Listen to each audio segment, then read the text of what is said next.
भारत पाक में अब आर पार की लड़ाई शुरू हो गई है। दिल्ली को दहलाने के लिए पाकिस्तान की साजिश पूरी तरह से नाकाम हुई है।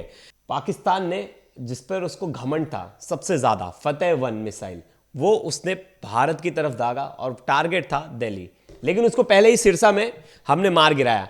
और कहता था कि बहुत ही हाईटेक है, बहुत ही ताकतवर है, हम फतेह 1 की ताकत दिखाएंगे। क्या हुआ? फतेह 1 चकनाचूर हो गया। ये तो मुझे लग रहा है पाकिस्तान का जिस तरह से अभी वो हमला कर रहा है भारत पर, देखने वाली बात है। और ग्लोबली ये देखी जा रही होगी कि कौन किसकी ताकत क्या है, चाहे मिसाइल की बात कर ले, चाहे ड्रोन्स की बात कर ले, चाहे डिफेंस सिस्टम की बात कर ले, चाहे हमारे फोर्स की बात कर ले।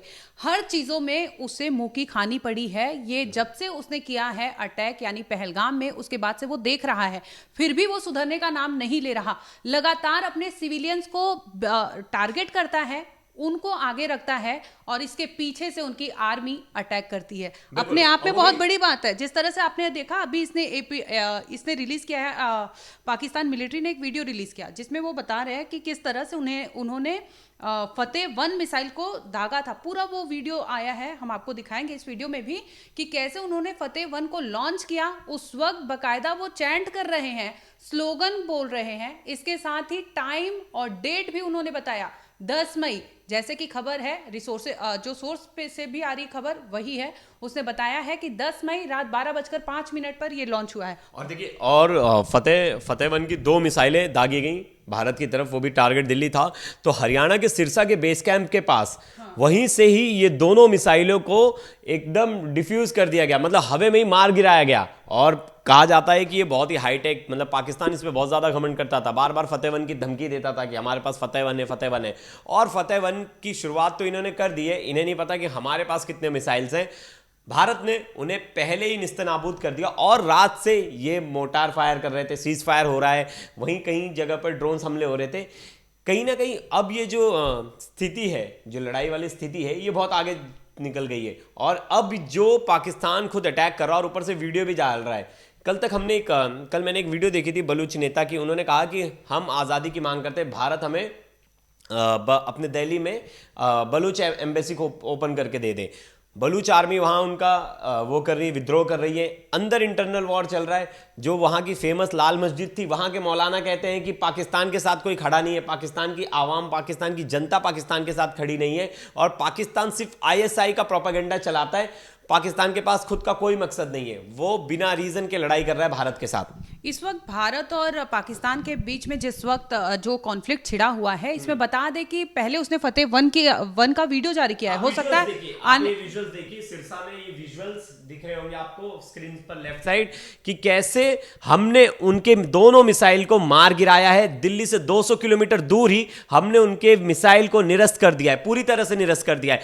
हमारे जितने भी एयर डिफेंस सिस्टम है काबिले तारीफ है, और उन एयर डिफेंस सिस्टम की वजह से आज हम सब सुरक्षित है और बड़ा ही अच्छा काम कर रही है। देखा जाए तो हमारी एजेंसीज, हमारी मिलिट्री, हमारी आर्मी और हमारे जितने भी सैनिक हैं जो इस वक्त हैं एक्टिव हैं, वो काफ़ी अच्छा काम कर रहे हैं। दिन रात एक करके उनकी हर साजिश को नाकाम किया जा रहा है, हर एक साजिश को नाकाम किया जा रहा है। और देखिए, ये बड़ा हमला है। पाकिस्तान ने अब ज़्यादा कहा जाए कि इस लड़ाई को ज़्यादा आगे लेकर चले गए हैं जिस तरह से, क्योंकि वो लोग ही कॉन्फ्लिक्ट कर रहे हैं। हमारी ओर से तो जवाबी कार्रवाई की जा रही है। पहलगाम में आपने 22 अप्रैल को अंजाम दिया, इस तरह से टेररिस्ट अटैक को जवाबी कार्रवाई की जाती है भारत की ओर से। और भारत उतना गुदा रखता है कि आके आपको बताता है कि आपके 9 जो टेरर कैंप थे उसको हमने टारगेट किया है, ना कि आपके सिविलियंस को।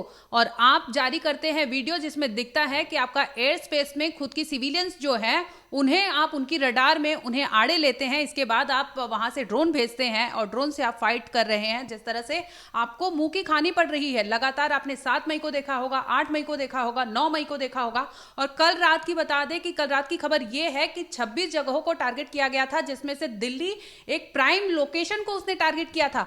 बहुत बड़ी बात है कि पाकिस्तान ने इतनी हिमाकत की है कि दिल्ली यानी कैपिटल जो हमारी है उसको टारगेट करने की कोशिश की, जिसके बाद आपने देखा होगा हाँ टारगेट तो कहीं भी कर सकता है, क्योंकि और डेबरी जो सामने आ रही है, अपने तस्वीरें देखी होंगी, वो तमाम चीजें दिखा रही है कि उसकी क्या है, औकात क्या है पाकिस्तान की। अभी तक मिसाइलें दागी भी नहीं है, हमने तो अपना ड्रोन ही पहुंचा दिया था लाहौर। जब हम अपनी मिसाइलें दागेंगे तो मतलब बता दूं कि पाकिस्तान ने दावा किया है कि भारत ने 6 बैलिस्टिक मिसाइल को एक्टिवेट किया है, हो सकता है उससे दागा गया हो। ये पाक का बकायदा बयान है। पाक तो झूठ भी बहुत ज्यादा बोलता है, लेकिन अभी तक तो हमारे तरफ से कोई बैलिस्टिक मिसाइल्स का यूज नहीं किया गया है। लेकिन वही जिस तरह से पाकिस्तान दिन पर दिन अपनी कायराना हरकत से बाज नहीं आ रहा है, वो कहीं छोटे मोटे हमले कर दे रहा है, कहीं वो फतेहवन चला दे रहा है। लेकिन क्या है, पाकिस्तान की हालत भी उसी की तरह है, चाइना की तरह। जो मेड इन चाइना प्रोडक्ट जितने भी है ना, पाकिस्तान के पास खुद का पैसा तो है नहीं इन्वेंशन और इनोवेशन में लगाने के लिए, तो पाकिस्तान एक्सपेरिमेंट्स तो करता नहीं, जो भी चाइना से मिल जाए उसी को यूज़ करता है।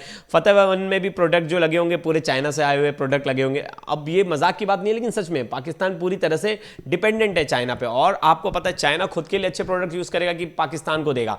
अब पाकिस्तान का दोहरा चेहरा दुनिया के सामने आ रहा है। वहीं पाकिस्तान में गृह युद्ध वाली स्थिति सामने आ चुकी है। एक बार आप लाल मस्जिद के जो मौलाना हैं उन्हें सुनिए, वो क्या कह रहे हैं। हिंदुस्तान में इतना जुल्म नहीं है जितना पाकिस्तान में जुल्म है कि लाल मस्जिद जैसा अलमनाक सानहा हिंदुस्तान में हुआ।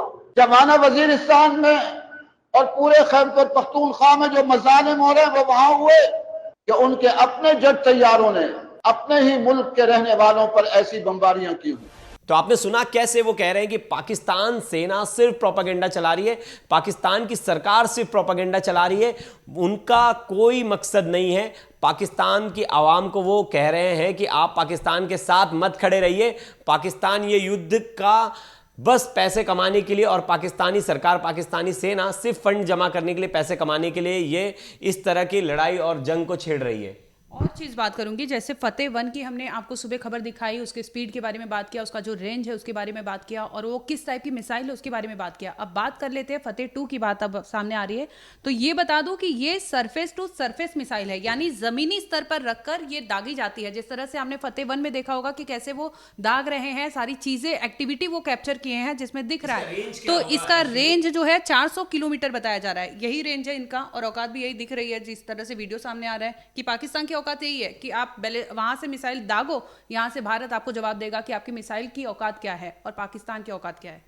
बिल्कुल, हमने देखा जैसे कि पाकिस्तान की एक आयराना हरकत थी, और पाकिस्तान कितने भी मिसाइल दाग ले, कुछ भी कर ले, भारत के अंदर उसे घुसकर हमला करना उसके बस की बात नहीं है। और ऐसा हम क्यों कह रहे हैं, क्योंकि हमारे जो एयर डिफेंस सिस्टम है वो इतने ज़्यादा स्ट्रांग है कि कहीं ना कहीं उनकी ये जो कह सकते हैं हम कि एक तरह से टॉय रॉकेट है, और इन टॉय रॉकेट्स को हम आसमान में ही उड़ा दे रहे हैं। तो इस खबर को लेकर बाकी और क्या अपडेट्स आगे आती हैं, और कौन सी मिसाइल्स पाकिस्तान यूज कर रहा है, भारत की तरफ से क्या एक्शन हो रहा है, ये सब हम पूरे अपडेट आपको आज दिन भर क्राइम तक पर देते रहेंगे। क्राइम तक के साथ जुड़े रहिएगा। धन्यवाद।